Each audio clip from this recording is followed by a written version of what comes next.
Hello, everyone. My name is John Smithin, president of the Aurora Philosophy Institute. And our speaker this evening is actually someone that we all know, Shishir Lakhani, who will be presenting the topic Machiavelli, Relevance to Daily Life. So welcome, Shishir. I appreciate the opportunity to be here in presence of all the friends that we have. So, Machiavelli, 1469 to 1527. This is the Renaissance times, times of wars between the states, wars with France. Machiavelli. Let me tell you a little bit about Machiavelli. We've recently talked a lot about ethics, the rights and the wrongs, and how they remain relative. For communal rights, for individual rights, we talked about Aristotle, we talked about Nietzsche.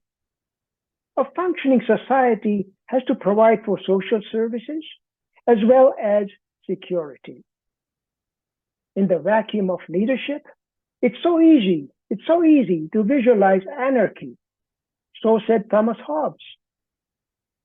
The complexity, the skill, the intelligence often required, including the ruthlessness, in order to remain in leadership. So while leadership has to maintain power, it also has to control. So as citizens, we would expect our leaders to possess a certain degree of virtue. That requires a fine balance, a hard and difficult balance to maintain.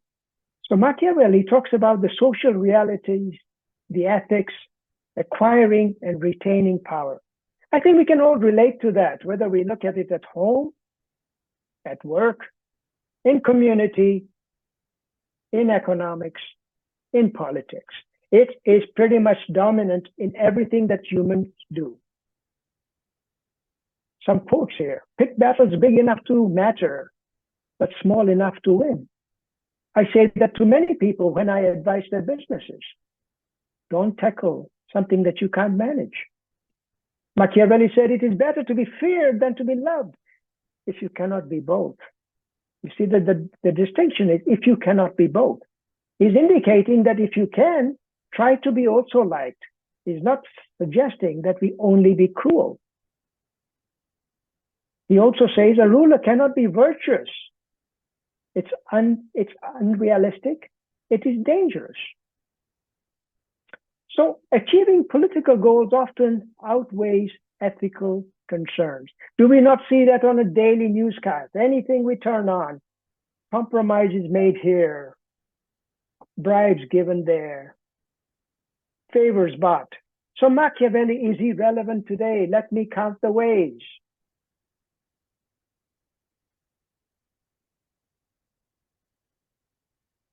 Pragmatism, based on relative, practical, rather than theoretical considerations. John Rorty we talked about. John Dewey shows that. Going to realism. And is this something that we only in this part of the world notice? No, absolutely not. Is this something that's happening recently? No, it goes back years. It goes back to the humanity itself.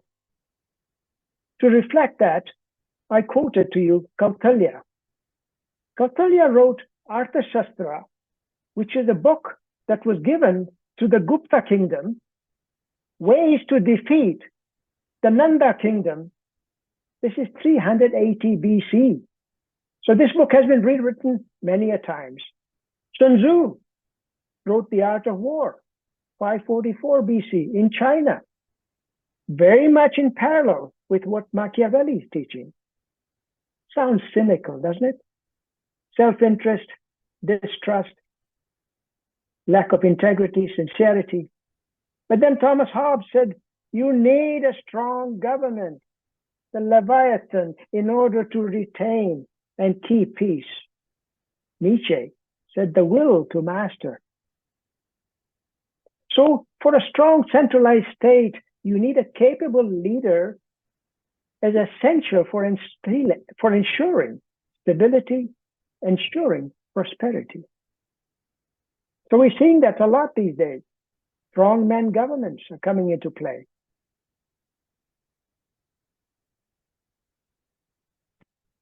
Little bit about the background of Niccolo Machiavelli. It was the Renaissance period, and Machiavelli worked for the Borgia Pope. We've probably seen the series on TV, Borgia as the corrupt Pope. So many things that's nepotism-based. Underhanded. The man behind the myth, Niccolo Machiavelli, is that he had an abusive childhood. He had a chaotic love life. He had political triumphs and eventually ended up in a jail. A diplomat, a writer, an author, a philosopher, a historian. He's best known for his book, a small book called The Prince. It was written in 1513.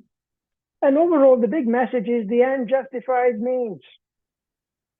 The end justifies means. A study of power dynamics.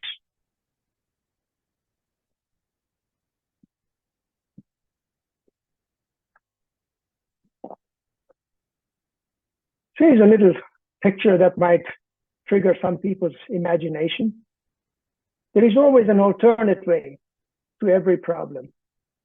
And you can see how that door is locked. Prince is a manual to gain and retain power. It's a sociological and ontological reality. Strategies and tactics which are changeable as circumstances demand. Adaptability, flexibility. Does that not ring true of what Darwin said? It's not the survival of the fittest. It's the survival of the one that's willing to change, adapt to the situations around them. Hence, humans survived. So is Machiavelli alive and still kicking? I certainly think he is. When we talk about these adaptability and compromises and trade-offs, do we not think about the business dealings? Most of them are based on a win-win proposition. I endorse it, I teach it, and I coach that. Both parties need to walk away feeling they won. These are the realities of how business is done. These are the realities of how we deal with our children, our families, how we meet, intermeet, and meet in groups like this. There's always power structures, there's always hierarchies, there's always a need to maintain order. And for that, we require some mics to be muted. It happens every day. And we're all very, very familiar with what that means. And here, of course, the House of Cards. I'm sure many of you seen that. It was talk about a lot of corruption, a lot of power, and the need for power. It's a social convention throughout history. Murky plots, politics on large scale, politics in the family, politics in the society. But that really requires an understanding of human nature and how we are motivated, including ambition, the emotion of ambition, the greed, the fear that kind of grip us. And we make our decisions so often irrationally. Machiavelli is perhaps trying to put it in a format which makes it a rational process. He utilizes his knowledge to predict and manipulate the behavior to meet his own needs. Meet his own needs. Do we not see that every day in the hyped up politics of today? How do they get ahead? So when I started examining power, because power is what is really the tool you need in order to manipulate. So there's a wonderful book I read by Moses Naim. It's called The End of Power. He talks about the boardrooms to the battlefields, to the churches, to the states. And he breaks it down, or I break it down to 6 things that he really focuses on. Power structures, the levers of power are economic. We always say there's power behind power, and that usually ends up being money. Number 2, military, authority, the muscle. Number 3, laws, codes, regulations. Number 4, the puppets who make it happen for us so often, politics. The media and its manipulation, very powerful. All these are powers of lever. And then, of course, there are the organized institutions. I'm going to break through and walk through each of these with you, slide by slide. Moses Naim is a Venezuelan journalist, a writer, distinguished fellow at the Carnegie Endowment for International Peace, best-selling author. If you haven't read this book, you might enjoy it very much. So let's start with the first lever of power, which is economics. You all heard the term, follow the money. It'll lead you. It'll tell you who is the decider behind the scenes. Money pays the bills. Influence dominates markets. Profiteering. There are so many ways money can be used to exert power. We can put anti-competitive rules, price fixing, coercion, collusion, exclusion, corruption. In business, what do? When we do a strategic plan, trying to see where do we take this business from here to the next level, one of the things we do is strategic plan. And part of the strategic plan is SWOT analysis. SWOT analysis is what are the strengths, what are the weaknesses, where are the opportunities, and what is the threat? We not only do that for our own organization, our own political party, we also do it for our competition and see where the weaknesses are and where our opportunities are. That's how you manipulate your existence, you manipulate your riches. Monopolies, for example, East India Company, De Beers, the diamond. Microsoft had monopoly for a while with the Windows. And then, of course, there is corruption. Recently, we came across the Green Belt, which all had to be reversed. Land grab in Ontario. Money manipulation happens so often, both in politics, in terms of legislation, in terms of its policies. So governments partake in moving the levers of power. I mentioned puppeteers and puppets. So often we feel that the culprits are the puppets. We don't realize that there is money behind that, that's moving the levers. And I'll dwell into that a little bit later, more on that. Leadership qualities are something that is so dominant in deciding how economics moves forward. So let's go to the next lever of power, which is muscle. Army, military, police, juntas. These spheres of influence that have been decided upon. So there are areas upon which there was interest. If you remember the Cold War, how the world was pretty much divided up. Who has the power, who has the exertion, the ability to manipulate where the alliances come from. So these spheres of influence can be utilizing force, bribery, dynamics of protection rackets. Right now, they're happening in Africa big time. I was born in Africa, so I can relate to Africa and I understand what's going on. So much resources, lack of institutions, opportunity. Remember the SWOT analysis? Opportunities. That's what happens. People move in. I'll keep you in presidency. I'll keep my people to guard you. And we will manipulate your elections for you. Manipulation of power. And they put in their private armies. We've seen some changes in history where power dynamics do not necessarily belong to the one who has the biggest army anymore. We saw that happen in asymmetric warfare. Al-Qaeda, it cost US government over $3 trillion. Over $3 trillion after Al-Qaeda's attack on New York. Cyber wars, hackers, foreign attacks, cheap technology. We're seeing that happening right now. Red Sea became very vulnerable very quickly. Did we even imagine that our cost of goods is going to escalate by multiples if Red Sea closes down? Drone technology, that's going to change the world a lot too. And there's, of course, the homegrown terrorism. So we talked about the power of the muscle. Let's go to the laws. How do we manipulate laws? Well, laws, regulations, I think John Rawls talked about law and is law just? Well, that's a big topic in itself. But let me just talk about in economy, laws are utilized for licensing, trademarks, patents, zoning, exclusivity agreements, long-term contracts, special discounts. Brings to mind, I don't know if any of you are familiar with this book called Innovator's Dilemma. That means when there's a large pharma just decided we're going to be selling this particular product, and they've got a patent for so many years. They find a better, cheaper product. Do you think they're going to switch? No. They're going to utilize the patent till it expires and make the most money from it. Even though they may have other inventions, they hold them back.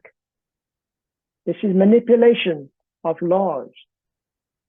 The other example I had for you was in terms of how do you bring a drug to trial. And I was with Heart and Stroke Foundation for many years as a board member. How do you bring a drug to the marketplace for a very small sector of population that needs it?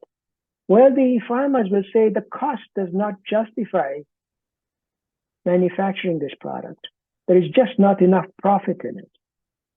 Manipulation of laws. So we've seen that happen so many times.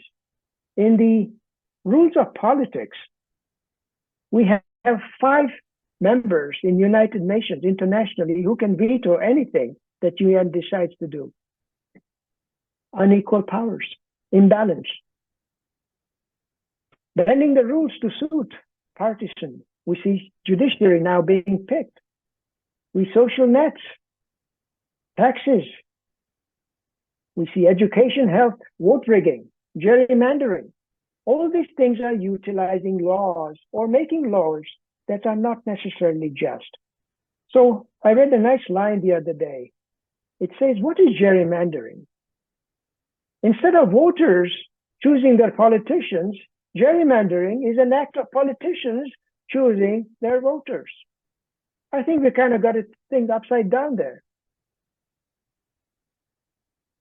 Gives you an idea of how law itself can be manipulated so easily. Talk about politics. Their job is to keep their seats. Whether they're anarchy country, they're a country in authoritarian regime, or are they a democracy, they want to keep their seats. That's very crucial to them. Whichever power form you find, including failed states, if they utilize power, gun power to stay in power, they will do that. Theocracies, Iran, for example, monarchies, Saudis, oligarchies, aristocracies, republic, democrats, you name it, it's all about how do we retain that power. And Machiavelli was honing on to that. There's a wonderful quote at the bottom in blue, if you want to read that. It says, politics is the gentle art of getting votes from the poor and campaign funds from the rich by promising to protect one from the other. I think that's so true, especially when we see how politics is run in our part of the world.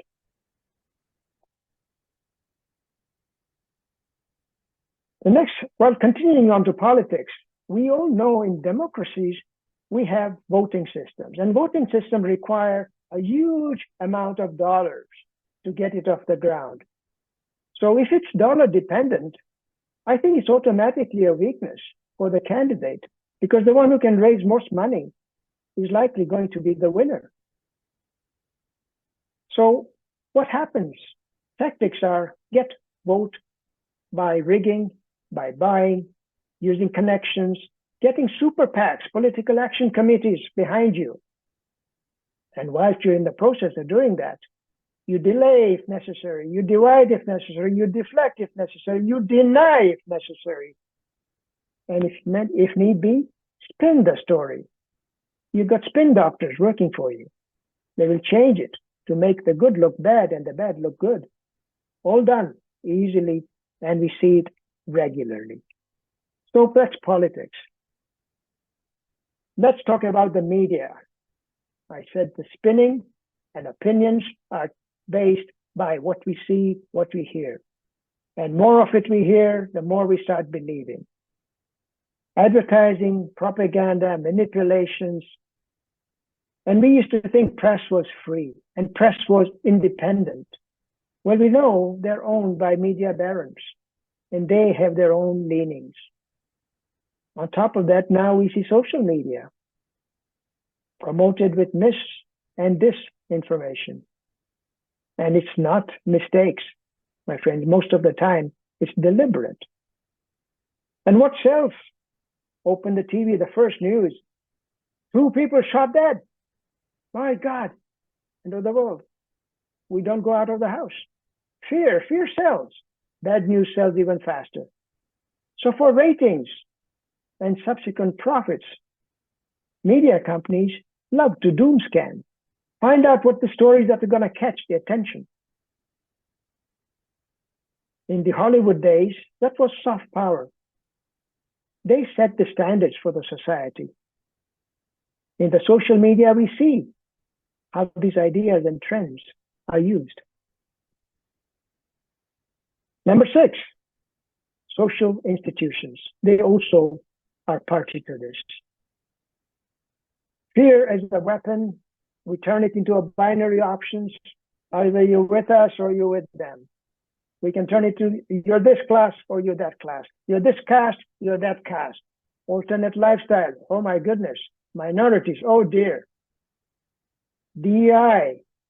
Yes, it came in with big force with the liberal side of thinking. Then, of course, now it's on a downturn.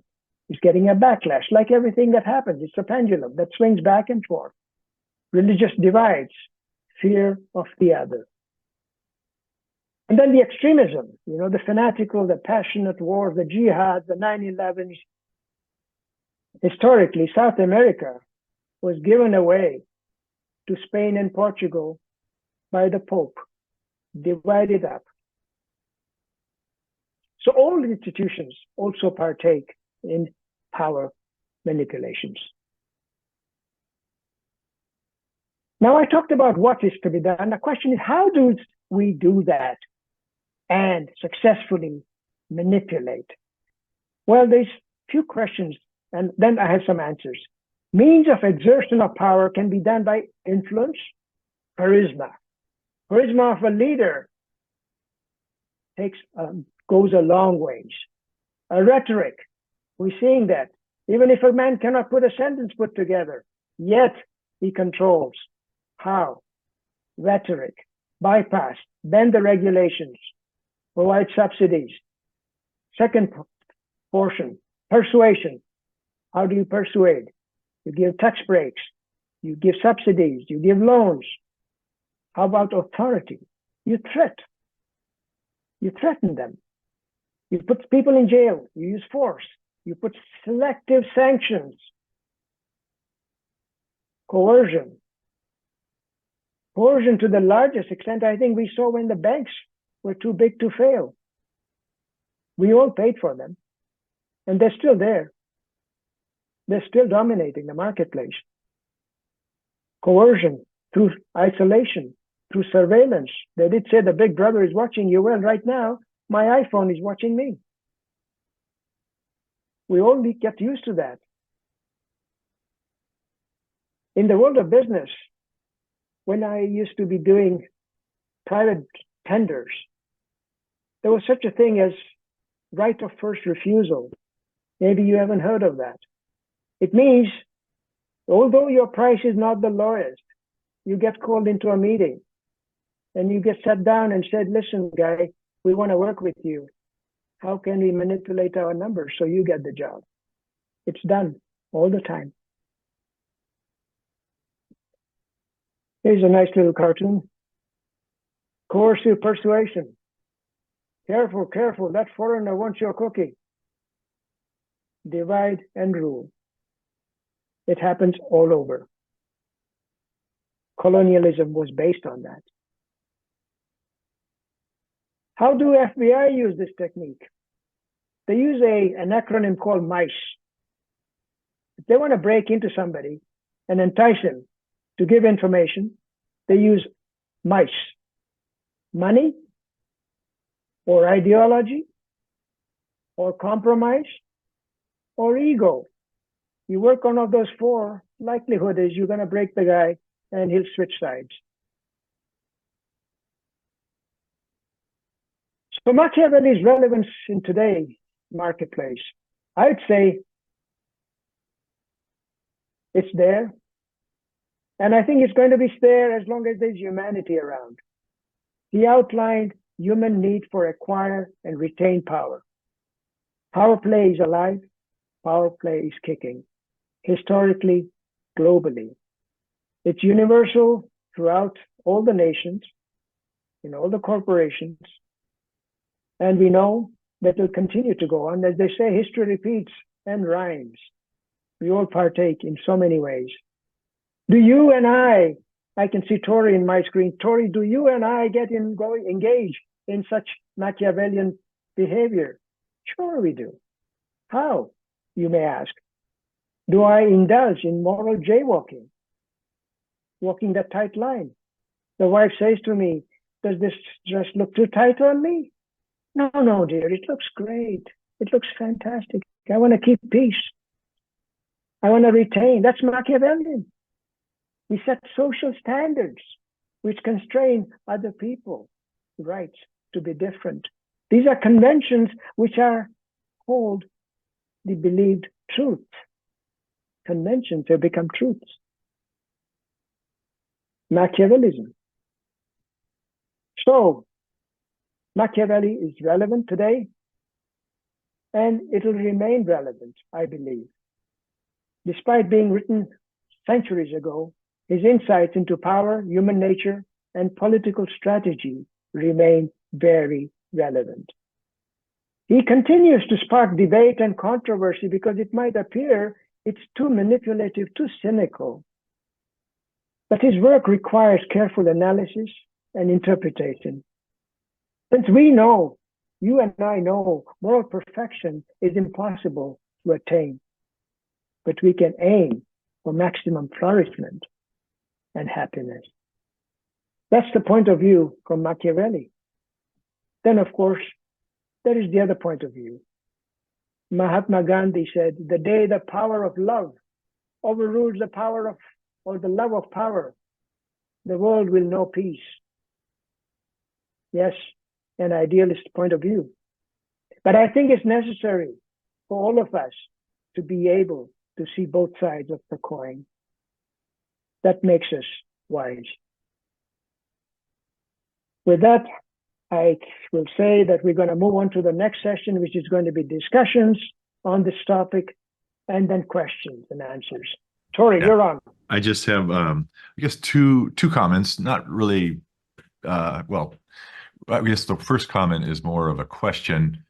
I'm interested in how designing a constitution for a country with separation of powers, you know, judicial, executive, a legislator, and then a national level, and then a provincial, state level, and then even local level, how that distribution of power institutions helps to you know, put a check on Machiavellian manipulation of things. I think that's a good idea for countries, and it also suggests that maybe the scale of a democratic country is limited to more regional size, you know, exercise of power, rather than, you know, try to think of some kind of global government or something like that. And even say today, the European Union is struggling with that try to transformation from independent states into sort of this supranational state. That's one issue. And then the second issue is John Rawls, who said he tried to conceive of justice in terms of this original position. and I don't really need to, I'm not really prepared to talk at length at that, but there's a very interesting critique of Rawls by Amartya Sen, the economist, in the preface to The Theory of Moral Sentiments by Adam Smith, a more recent edition of The Theory of Moral Sentiments by Smith. And Amartya Sen says that really Adam Smith, he says, Sen says that Smith's concept of that Rawls had of the original position was very different from what Smith's idea of creating a just constitution and set of laws. And according to Sen, Smith's view was it was always a work in progress, whereas Rawls considered, you could conceive of a perfect original, a perfect kind of constitution, but and you just make it once and for all, and it'll set it for all time. But that was a completely different view that Smith had. So I just wanted to make those two remarks. So, thank you so much, Tori. What Tori's bringing up is so crucial. The reason why people moved away from the monarchies was to be able to have people have a say in how the country is ruled. And the division of powers came out, really a European idea, which came over to US. It became a country, and then it was really translated into the French Revolution. The division of power is fantastic in theory. And we know that, and I say in theory, we know that it certainly still has some shortfalls in terms of, it's very slow. The wheels turn slowly. Things done in those kind of format where you got to go through so many motions and so many levels of government, things often happen very slowly. So when we say, how come China developed so fast? Because it has a form of government that allowed for them to take and put things into action a lot quicker than we can. To get a building permit here takes a couple of years. To make a building permit in Florida takes a week. Different ways of looking at things and how fast can you move democracy or the Constitution, as you mentioned. So I think that was one of the things. It's slow to react. And the other thing is, whilst we think we have division between different power bases, we're seeing those being eroded too now. And if the foundations are being eroded in that, we're certainly weakening what we thought was a democracy, a constitution, which had to be protected. So it's right now also in jeopardy. And these are times, and I mentioned the pendulum. I seem to feel that historically things do move from one end to the other, as we saw conservative to liberalism and vice versa. Things move around. So perhaps we are in a transition mode right now. I do not know. As regards to John Rawls, yes, the veil of ignorance. We basically want to see from behind, so everything is treated in the same manner. That's great, theoretically. That's fantastic. And Amartya Sen, who was addressing Adam Smith's laissez-faire, well, that has, of course, many weaknesses, as we see. And it needed to have some controls. And that came about once we started getting government involved in manipulating monetary policies. So that's fantastic. And Amartya Sen is very, very balanced in his views, I find. So that's great comments from you. Appreciate it very much. Anybody else want to add anything to what Tori said? Or I go to Henry. Henry, good to see you. You're in the dark, my friend. Yes, a little bit, yes. It's pretty dark here. I first I'd like to thank you for the good presentation. The subject is excellent and it's presented well. So my question is, what was the goal of Machiavelli? To expose the people in power or provide instructions to them? Okay, this is an interesting question, Henry, and I'll tell you the story behind the story. Machiavelli used to work for the Pope, the Cesare Borgia. And when Florence fell back to Medici, they came back in. So when Lorenzo Medici came back, he imprisoned everybody who used to work for the Pope, including Machiavelli. So now he's in prison. He wants to come out and make himself look good. How does he escape prison? So what does he do? He writes a job application form in the form of the book, The Prince. That was his get out of jail card. That was his way of sucking up. That was his way of making sure that he gets on the good side of Lorenzo and he would release him and keep him in employment, which is what he managed to do. So he was very Machiavellian, that Machiavelli.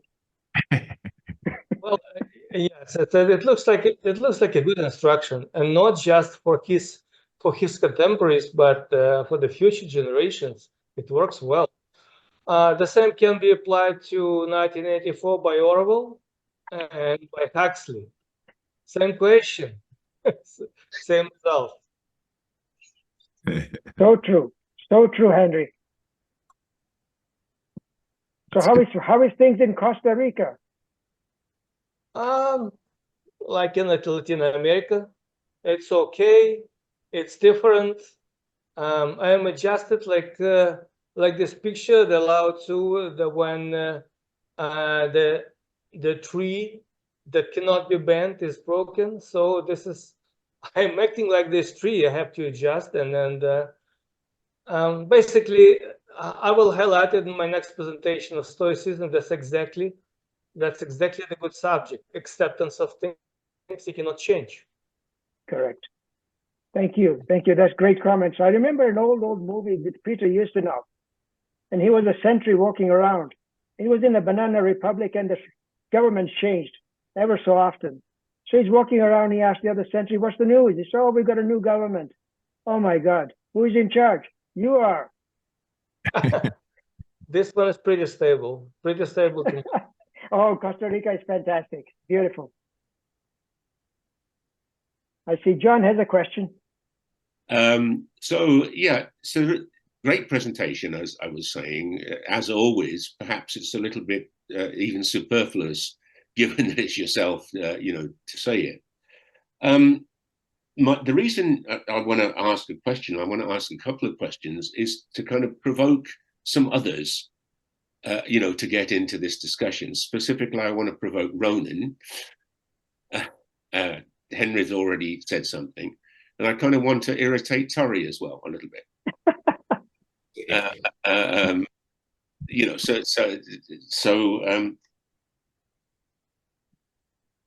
Let me start. When just before Christmas, I was writing back. I was going on a flight. I was going across the Atlantic to Ireland, as a matter of fact. It's like a week or two before Christmas, right? And if you remember, Torrey, you wrote me a very sort of aggressive email, in which you said, "Why am I messing about with, metaphysical realism, something, right? It's a waste of time, and we have to get on with, quote, practical solutions," right? Do you remember? I don't remember saying it quite like that, but go ahead. I'm paraphrasing. Then I want to bring Ronan in, because Ronan and I, just for everyone else's point of view, these issues which Shishir is talking about, in a sense, we've been leading up to them. The series that Ronan and I have been doing, we talked about realism, metaphysical realism. We talked about virtue ethics last time. Yeah, so the point I'm trying to make is all of these things are related, and they're related to the thing that, and this is why I want, Torrey and Ronan to speak. I was struck by one of your slides where you, right at the beginning, where you discussed pragmatism versus realism, something like that. And you almost made the identity between pragmatism and realism. And you kind of, at the same time, you said that's better than theory. But part of the case that Ronan and I have been making, actually, is that that there is no gap between theory and practice. That you have to have the if you specifically talk about, quote, metaphysical realism, which we've discussed a few times before, right?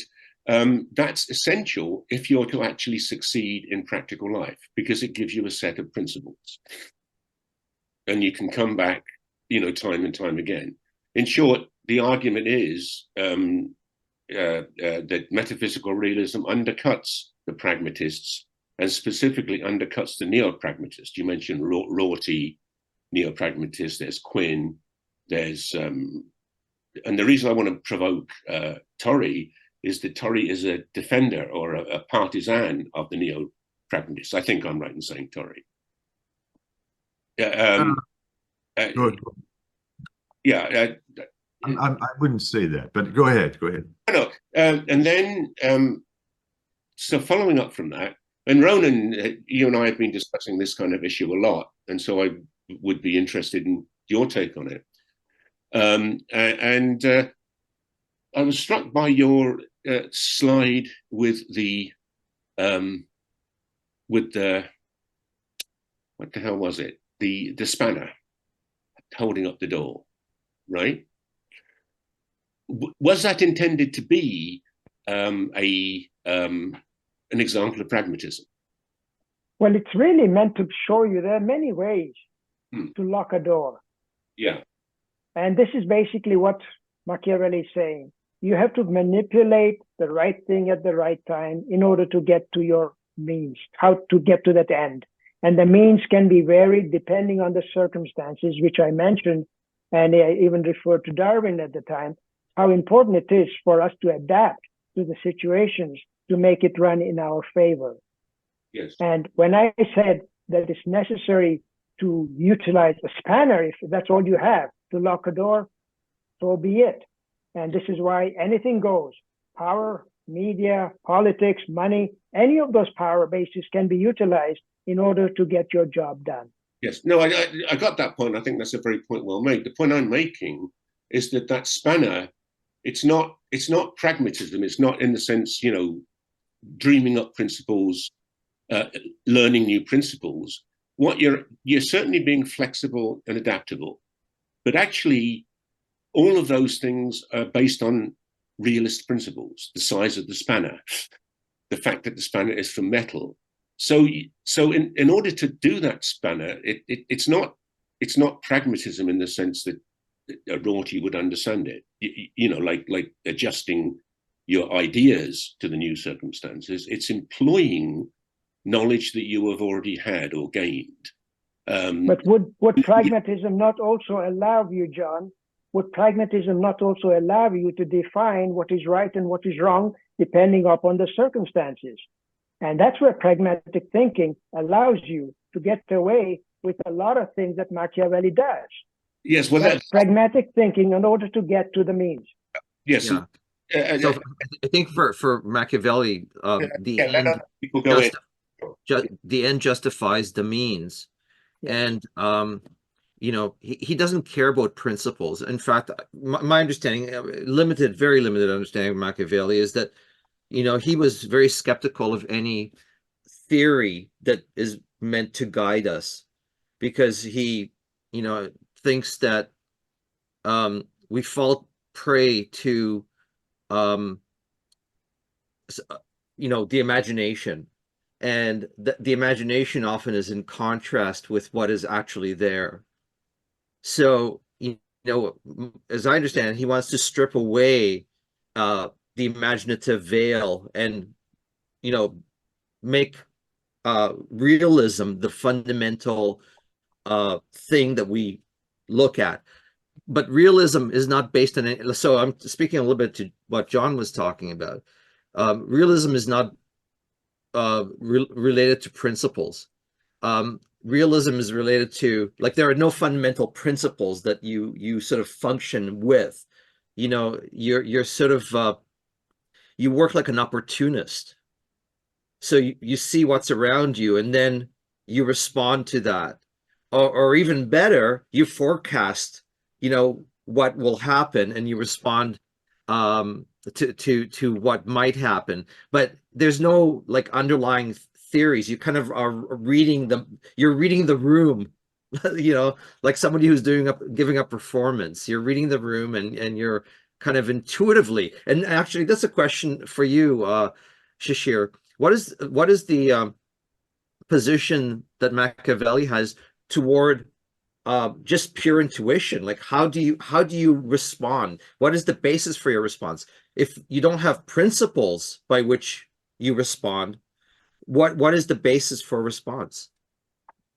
Well, two things that come to mind. Number one, whether we kind of become very semantic about what does pragmatism mean, or what does this theory, does it fit into this theory? And I think Ronan is very right in saying it's really a method of getting around all those things.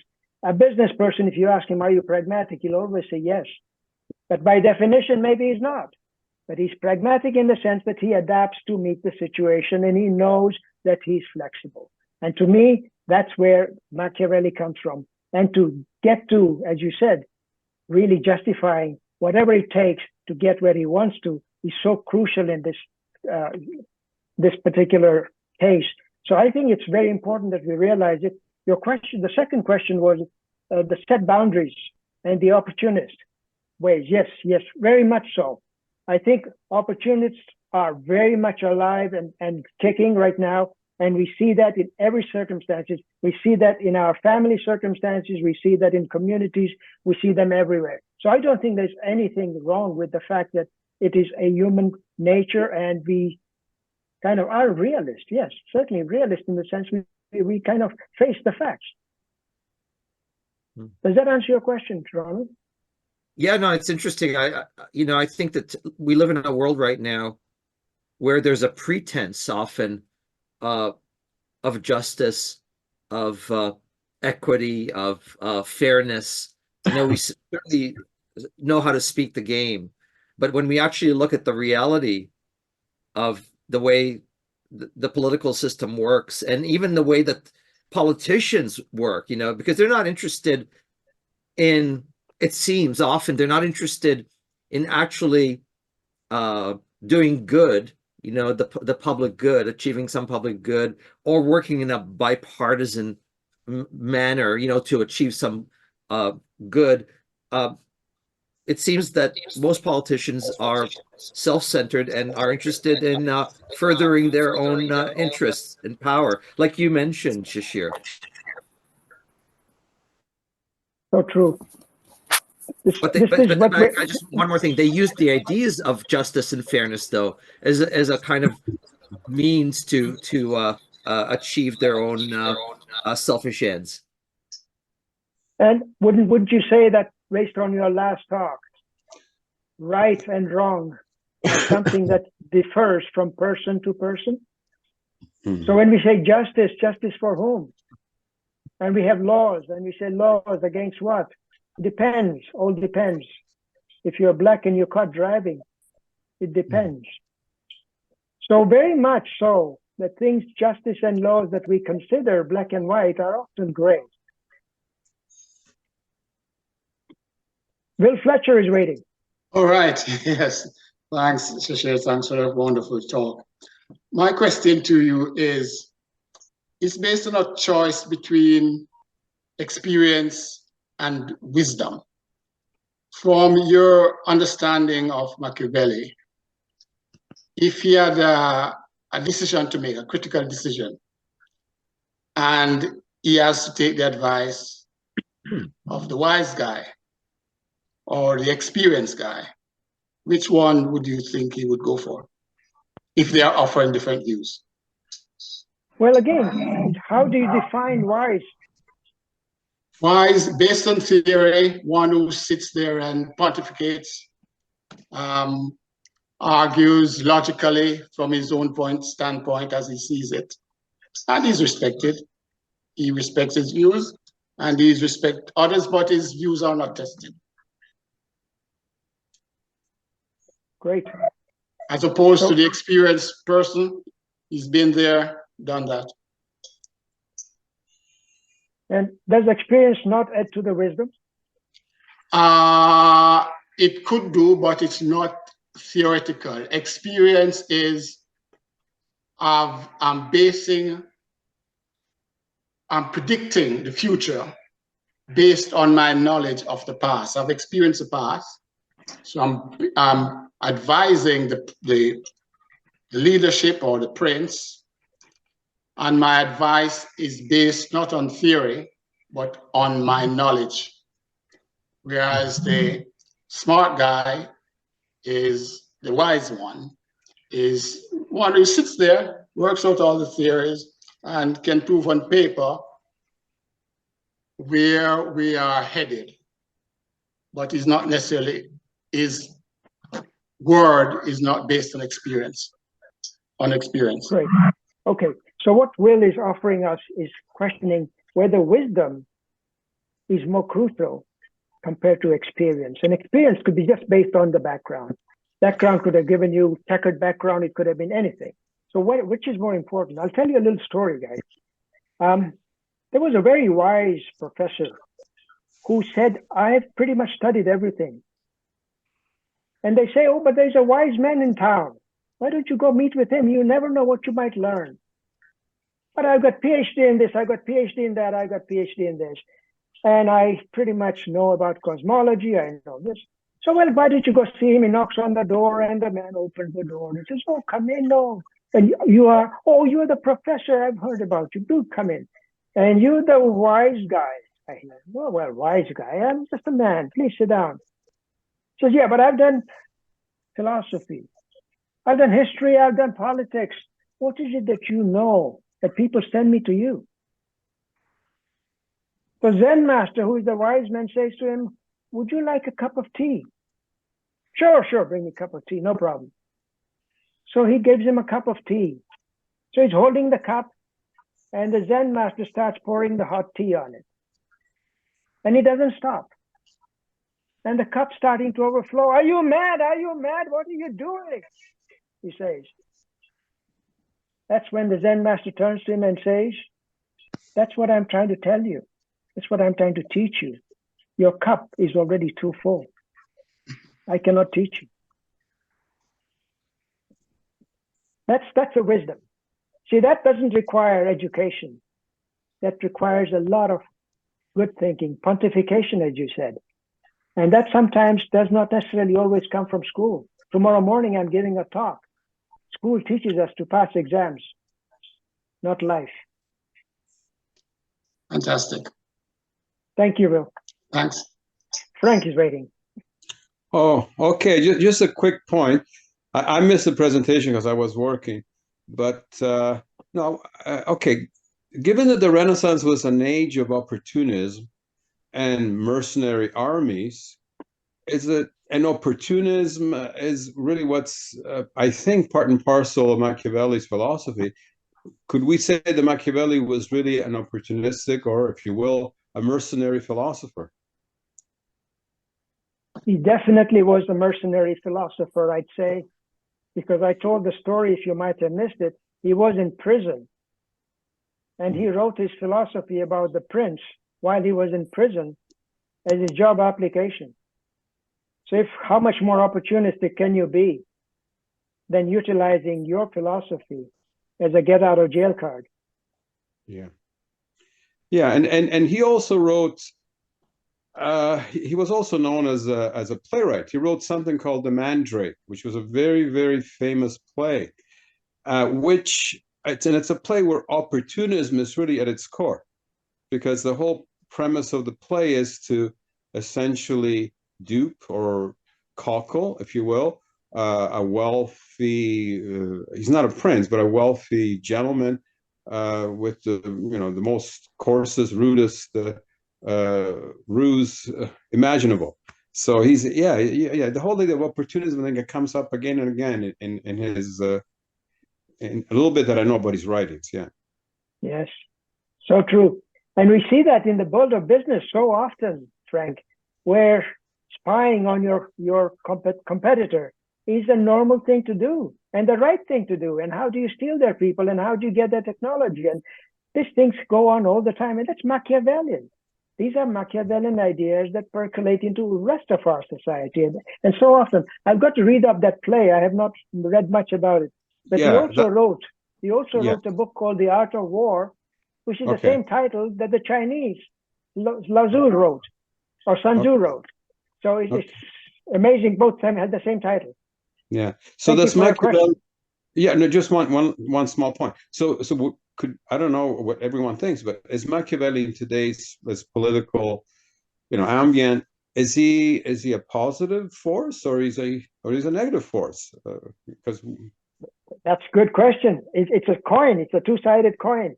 If we were to say, no, I'm going to do anything that's good for everybody, and I don't want to be a leader, nobody should be a leader, what happens to society?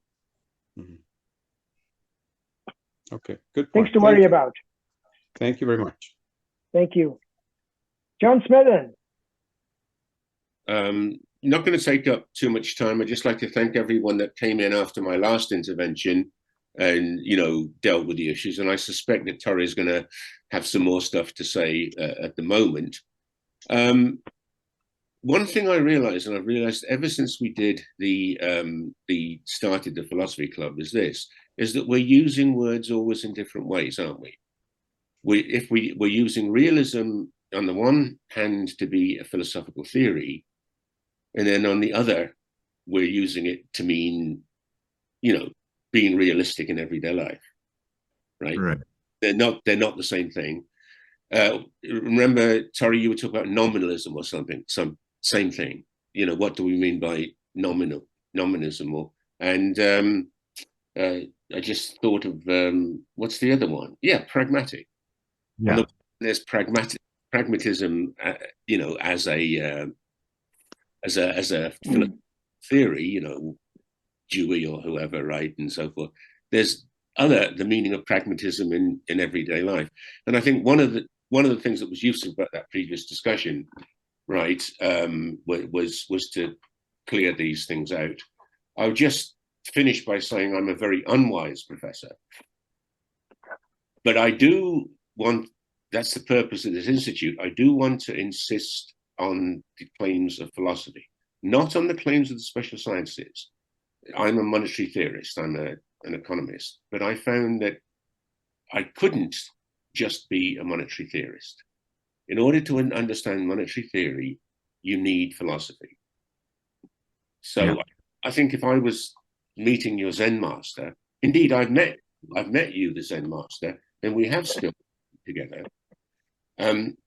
I will push back by saying that there is a role for philosophy. I won't go on. Anyway, Torre. Sure. Well, I would just second what you just said, John, and on many of your points.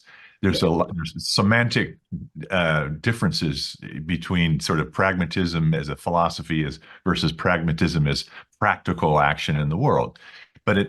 So I just wanted to clarify that. That's why I put my hand up. And just to be clear about metaphysical realism, the point there is that there's a reality that exists independent of our what we may think of it, and that does not that is completely consistent with a pragmatic philosophy. And like you say, it does take philosophy to clarify the various epistemologies, you might call it, the various knowledges of the sciences. So philosophy does have this sort of superior view because it's much more open to it's much more about inquiry and open questions, whereas many of the sciences, because they're already looking at specific phenomena, whether it's particle physics or monetary economics or psychology, whatever it is, they already have a very specific sort of framework to look at the phenomena of that disciplined knowledge. And that's where the special sciences get screwed up with realism or just idealistic or axiomatic, for that matter, kinds of frameworks. So there's the ontology, which is what realism is. There's a reality that's independent of what we think of it. But what we're trying to develop our beliefs about this reality in these various special sciences. That's the epistemological challenge. How do we get valid knowledge about whatever we are specifically investigating?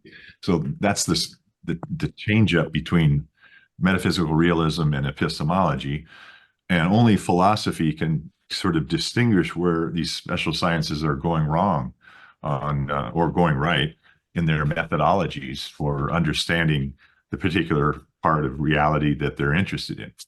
So that's all.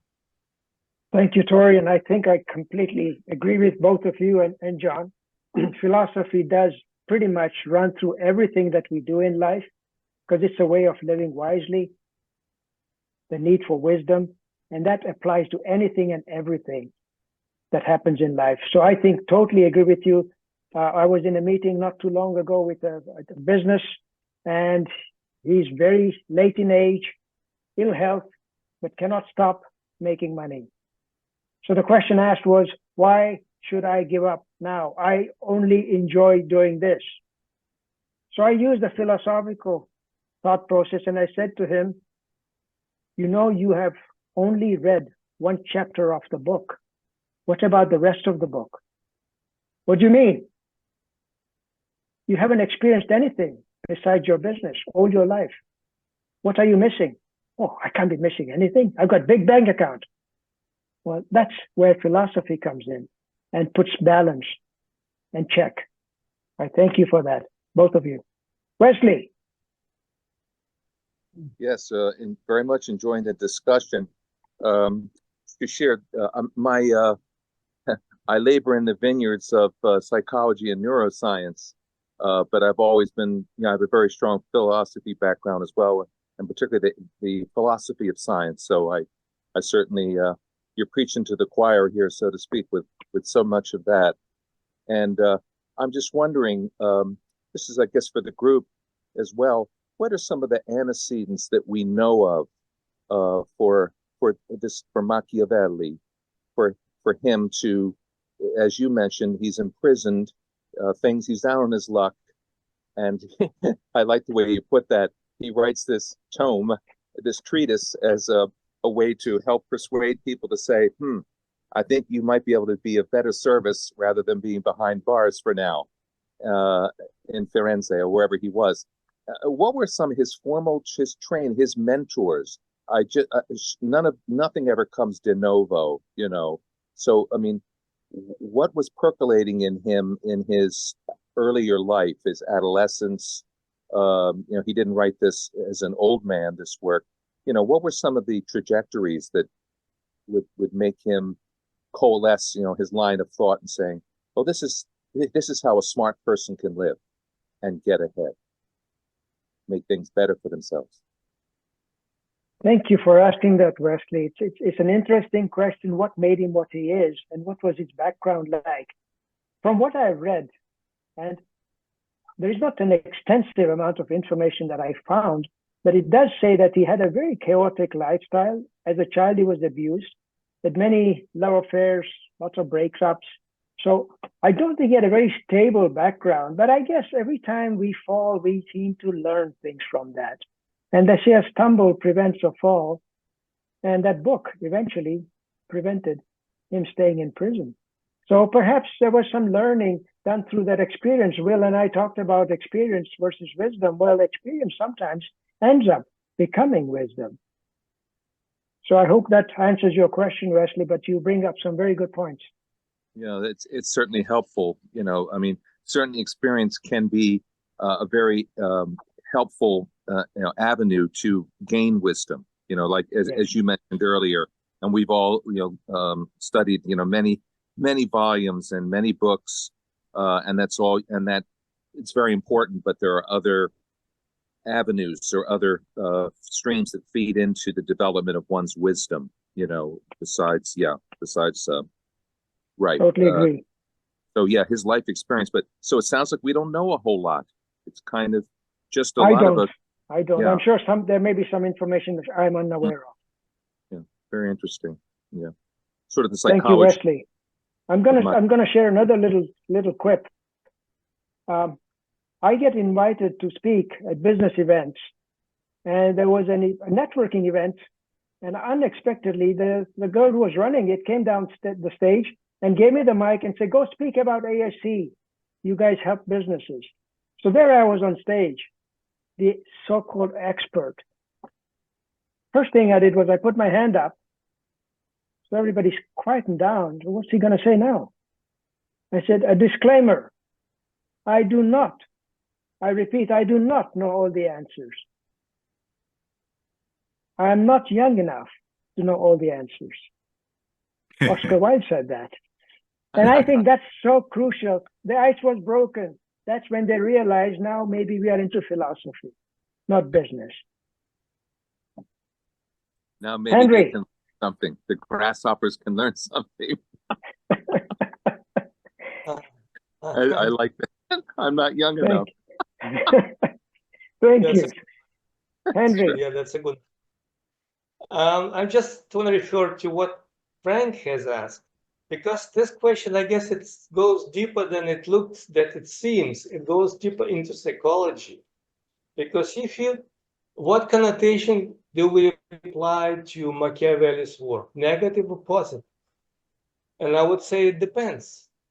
It depends, because the whole world is divided on humans who, the laymen, so-called, and people who can think critically, and people who are not able to. So if you take the first one, then it's definitely positive because they can learn a lot.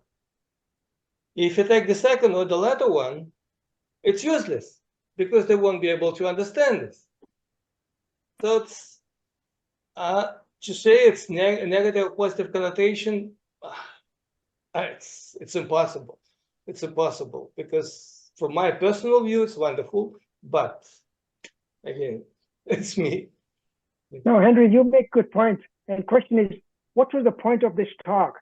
Was it to show Machiavelli was right or was he wrong? I don't think it was either.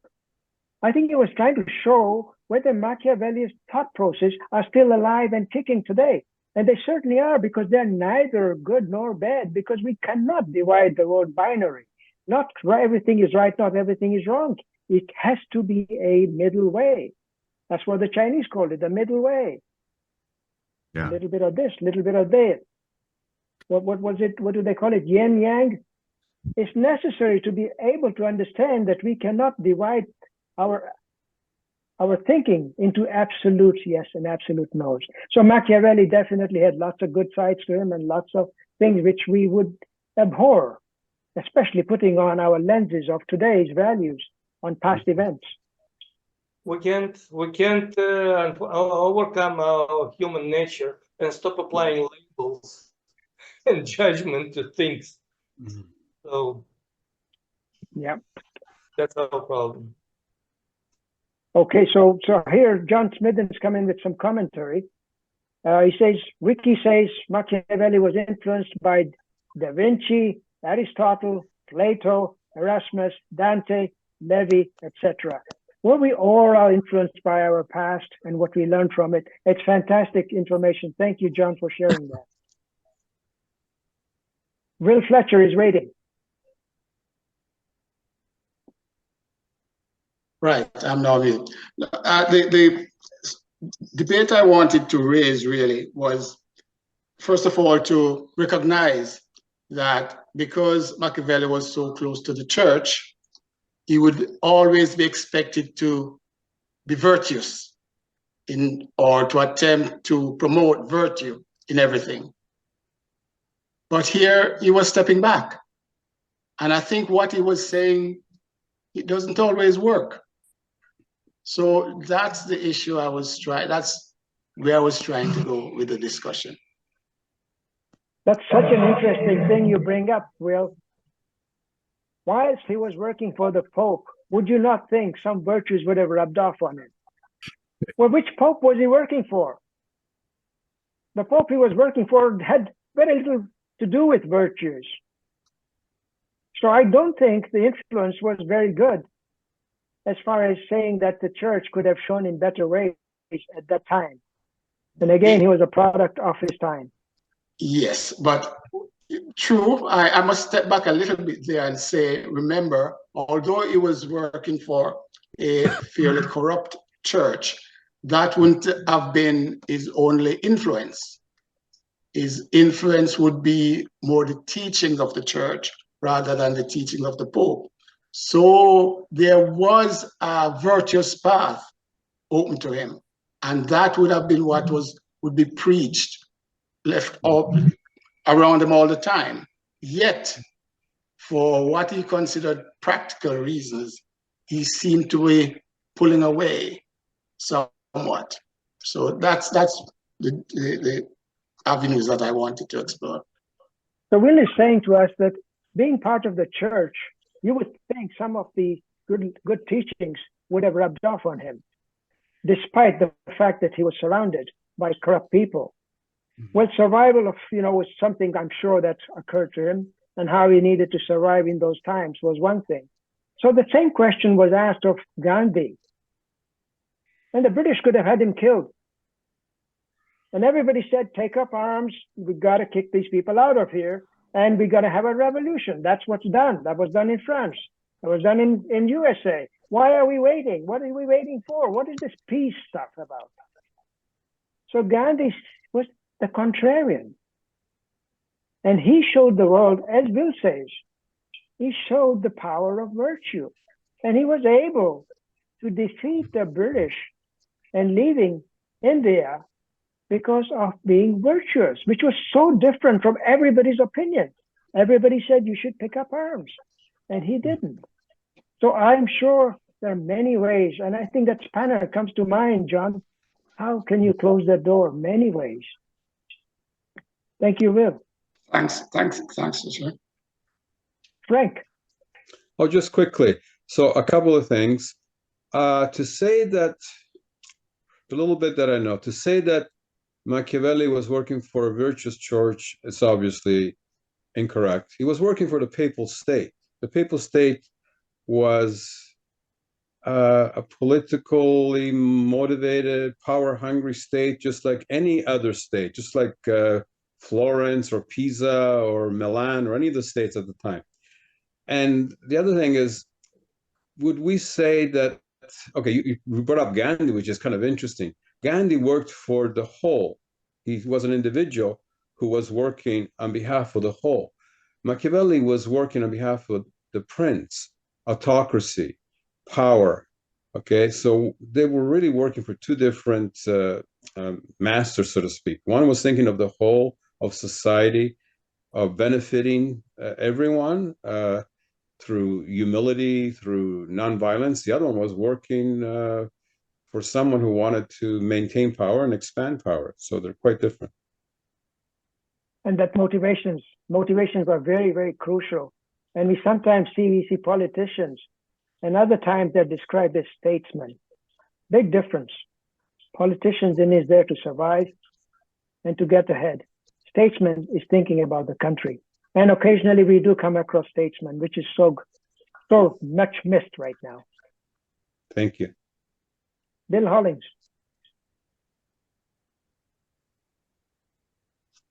Hi there. Just wondered if a couple of topics caught my eye when you were going through them in your slides, and I just wondered if you could expand on them with respect to how Machiavelli would have thought of them, and specifically how they would fit in with modern times. The concept of win-win seems obvious, but it wasn't until Donald Trump showed up on the scene that I fully understood that not everybody's happy with win-win. Some people require a win-lose to be satisfied, for them to be satisfied themselves. And then the ends justify the means. At what level was he thinking about that? Was he thinking low-key means, i.e., doing semi-questionable things, or was he talking about anarchy, just like I've got this goal and it doesn't matter who I kill on the way to get there? And then the final thing was, what's his perspective on charity?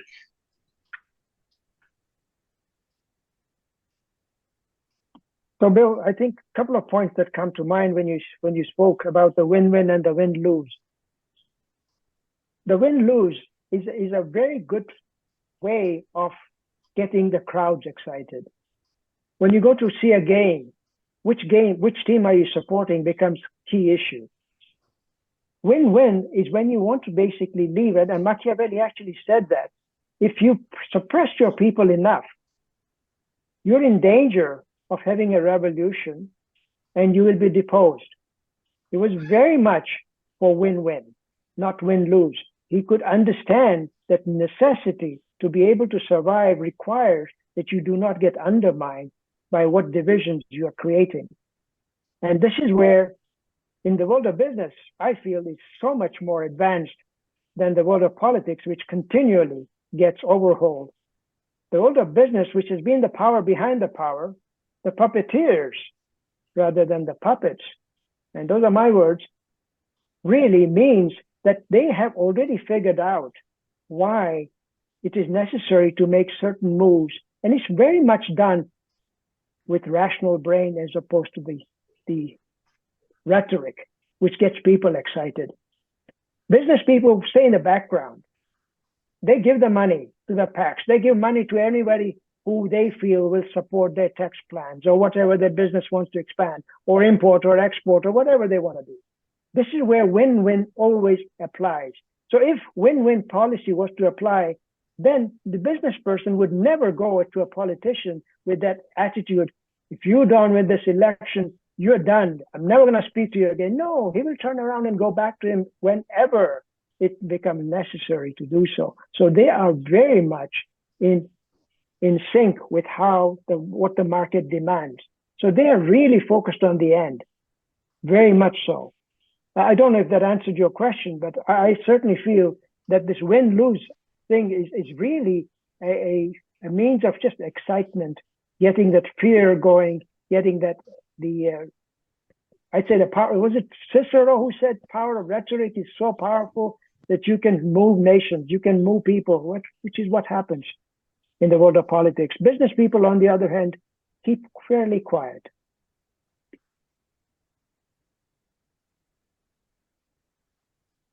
Bill, did that answer your question? Well, that was the first part. Then the ends justifying the means and charity. I was curious about what you felt about that, or not even just charity, but just taking care of the disadvantaged in a society. So now we're talking about areas which do require, social nets. We're talking about how do we support the poor in our nations or in our countries. Well, this is why social nets were formed after the World War, ensuring that we have ability to be spreading the wealth.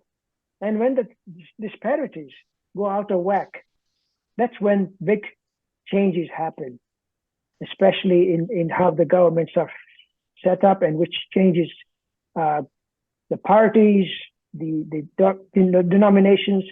These certainly are very important things that charity, and was it somebody, Ralph Nader, I think, who said, charity should never be required in a country that is just. Mm-hmm. If a country is just, there should be no need for charity, because then the distribution of wealth is managed. So when we had large middle classes, that's when we could see a reason that there's a decent distribution. When we see middle class disappearing, we can see certainly a big disparity happening, which is really starting to boil the pot. Yeah. Okay, Bill? Yep. Move on Thank to you. Ronan next. Ronan.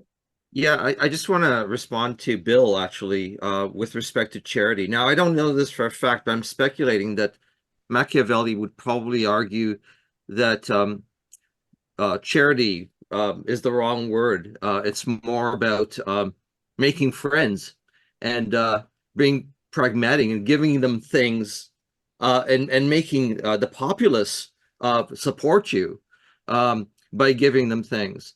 It's not so much about charity. It's more about, not making enemies. So being pragmatic and avoiding an uprising by giving people what they want. Now, I'm speculating on this, but given his general sort of approach, I'm thinking that the word charity probably would not be the one that he would use.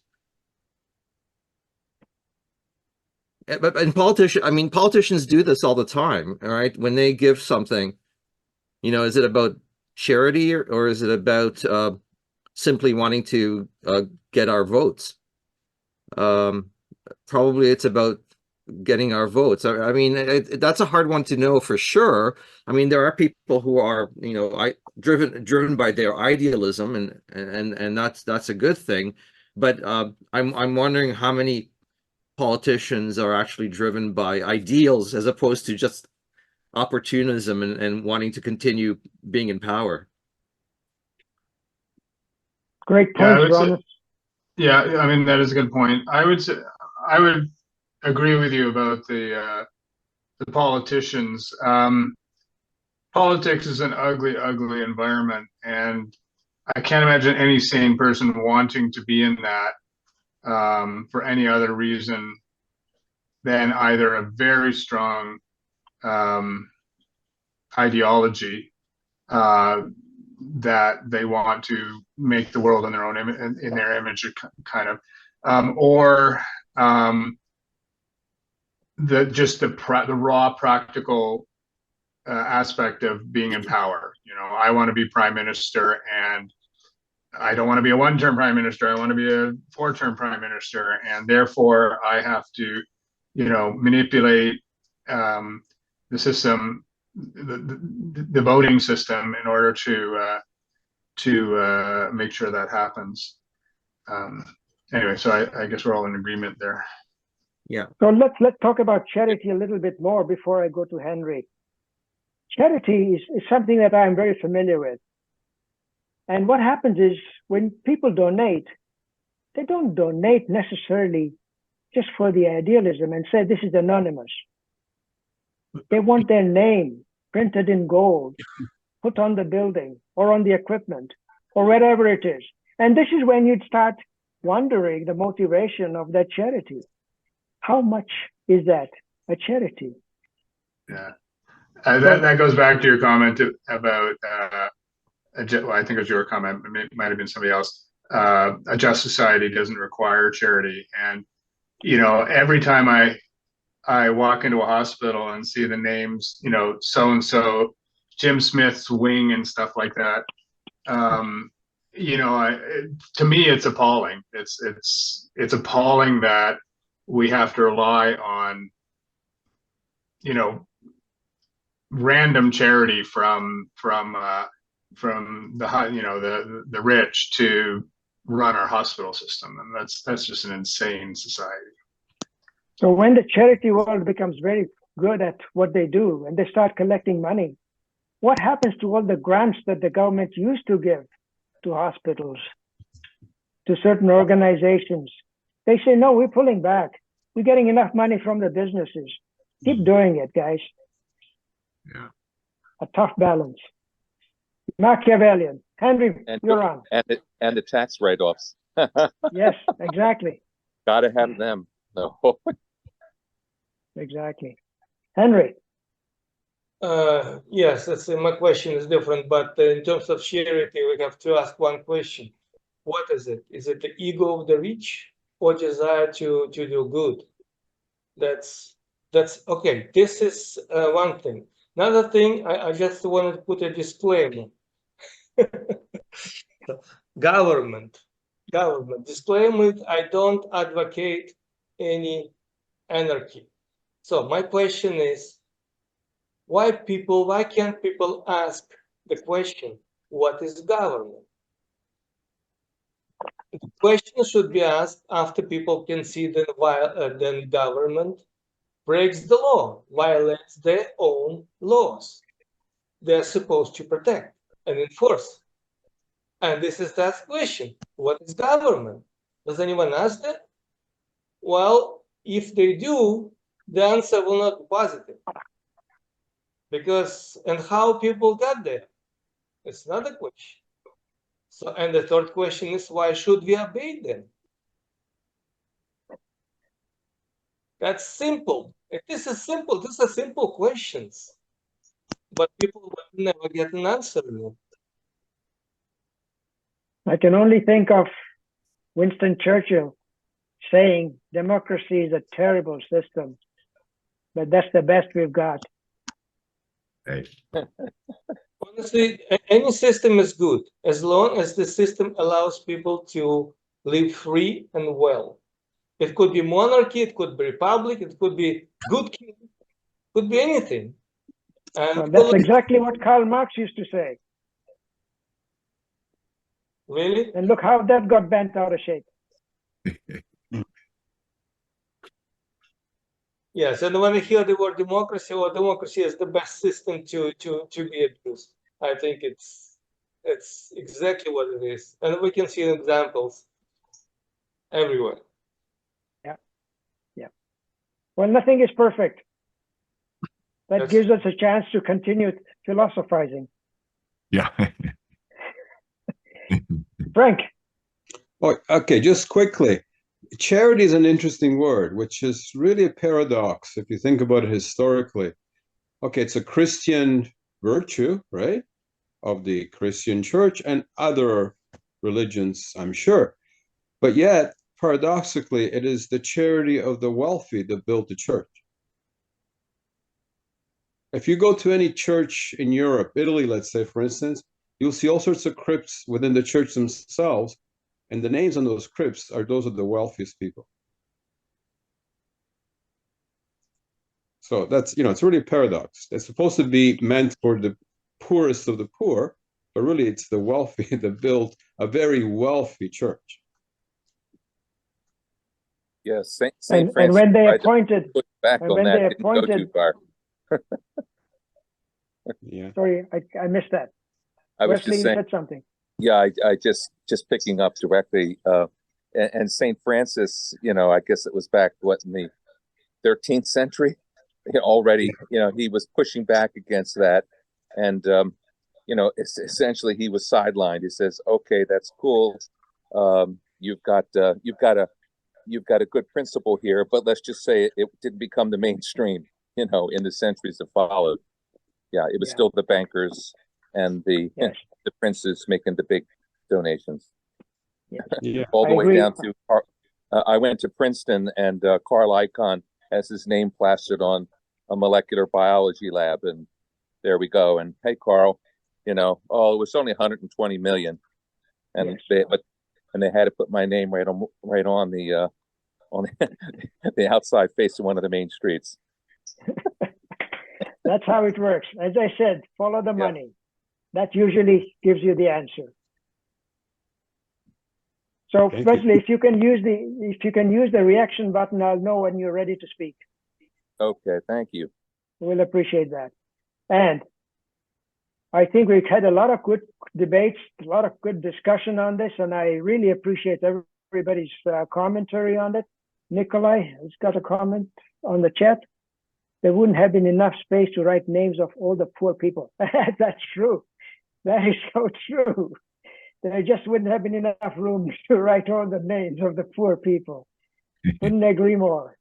Could not agree more. But on one hand, we talk about charity and social distribution of wealth. On the other hand, we also need to be thinking about the other side, which says, if people were to be given things for free, the motivation to actually be responsible for yourself is also taken away. So we also have to be as wise as we can and see that it's not binary. We need to see both sides.